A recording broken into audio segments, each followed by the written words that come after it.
मोफसलमा रहेका सर्जकहरूका उत्कृष्ट साहित्यिक कृतिलाई पुरस्कृत गर्ने गरी विक्रम सम्वत 2062 सालमा स्थापना गरेको पद्मश्री साहित्य पुरस्कार 2063 सालदेखि अर्पण गर्दै आजका मितिसम्म आइपुग्दा 1.5 दशक पुरा भइसकेको छ।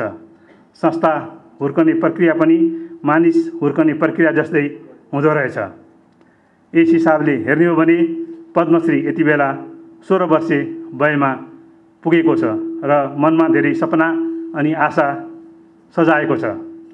उमेर बित्दै जाँदा मानिस त बुढो हुन्छ र एक दिन माटोमा शरीर आकाशमा प्राण मिसिएर जान्छ, तर मानिसले नै स्थापना गरेका सङ्घ संस्थाहरू लामो समयसम्म रहिरहन्छन्। हाम्रो प्रयत्न नेपाली भाषा रहेसम्म लामो कालसम्म यस प्रतिष्ठानले स्रष्टाहरूलाई पुरस्कृत गर्न पाइरोस् भन्ने हो। त्यसका लागि हामीले जग बलियो बनाउँदै लैजानुपर्छ। हामी यो कार्यमा प्रयत्नशील छौँ। यी 15 वर्षमा प्रतिष्ठानले थुप्रै असल स्रष्टाका असल कृतिहरूलाई पुरस्कृत गर्ने अवसर पाएको छ र सबैबाट प्रशस्त प्रेम र सद्भाव पाएको छ, जसले प्रतिष्ठानलाई अगाडि बढ्न ऊर्जा मिलेको छ।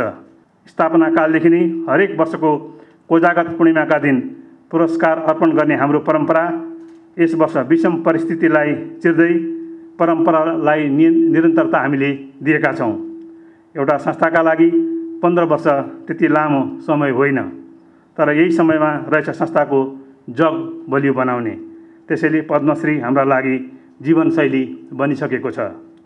यहाँहरूलाई थाहै छ, सुरुमा मफसलबाट प्रकाशित कृतिलाई मात्र अर्पण गर्ने पद्मश्री पुरस्कार विक्रम सम्वत 2066 सालदेखि देशभरिबाट मात्र होइन, डायस्पोरालाई समेट्दै नेपाली साहित्यका कृतिहरूमध्येबाट उत्कृष्ट कृतिलाई पुरस्कृत गर्न थालियो।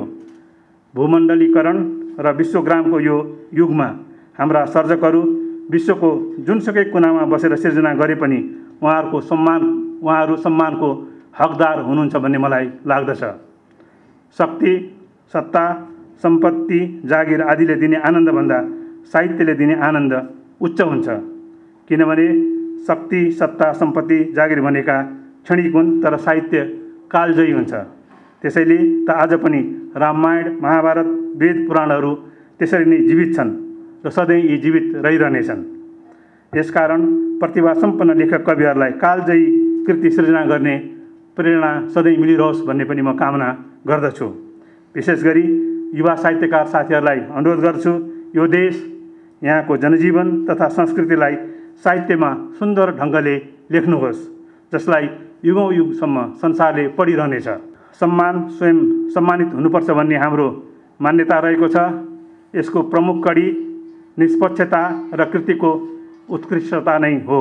यसका लागि हामी सधैँ प्रतिबद्ध छौँ। पाठक, सर्जक र समालोचक नै न्यायाधीश भएको यो समयमा हामी अत्यन्तै संवेदनशील छौँ।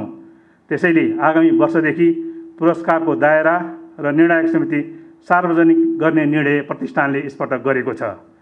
आगामी वर्षका लागि निर्णायक समिति आजै सार्वजनिक भएको म घोषणा गर्न चाहन्छु। निर्णायक समितिमा हुनुहुन्छ समालोचक तथा प्राध्यापक राम लोहनी, आख्यानकार नयनराज पाण्डे र निबन्धकार तथा समालोचक कुमारी लामा। कोक्रादेखि चितासम्म पनि सिक्ने क्रम सधैँ रहिरहने रहेछ। यो प्रक्रिया कहिले सकिँदैन। बेला बेलामा प्रतिष्ठानले परिवर्तन गरेका नियमहरू सिकाइकै निरन्तरता हुन् भनेर बुझिदिन पनि म यहाँहरूलाई अनुरोध गर्दछु। आगामी वर्षदेखि प्रतिष्ठानले अर्को सम्मान पनि थप्ने निर्णय गरेको छ, जसको नाम हो पद्मश्री समाज सम्मान। यो सम्मान समाज सेवा र परिवर्तनमा महत्त्वपूर्ण योगदान दिनुहुने एकजना व्यक्तित्वलाई प्रत्येक वर्ष अर्पण गरिनेछ। यस सम्मानको राशि पनि पद्मश्री साहित्य पुरस्कार र पद्मश्री साधना सम्मान बराबर रहनेछ।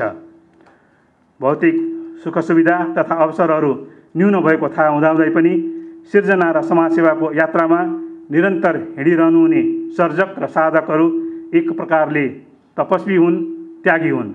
यस्ता व्यक्तिहरूलाई सम्मान गर्न पाउनु प्रतिष्ठानको लागि गौरवको विषय हो। प्रतिष्ठानबाट अर्पण गर्ने सम्मान निष्पक्ष रहनुपर्छ भन्ने कुरामा हामी सधैँ सचेत छौँ, सजग छौँ। आगामी दिनमा पनि आग्रह पूर्वाग्रहभन्दा माथि उठेर निष्पक्ष निर्णयका लागि हामी प्रतिबद्ध रहनेछौँ।